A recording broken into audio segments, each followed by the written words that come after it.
This is my 2018 Honda Rebel. Pretty customized.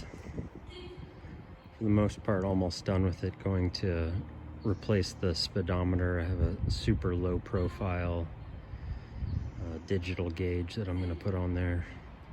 Raise the rear on, I believe, 13.5-inch rear shocks.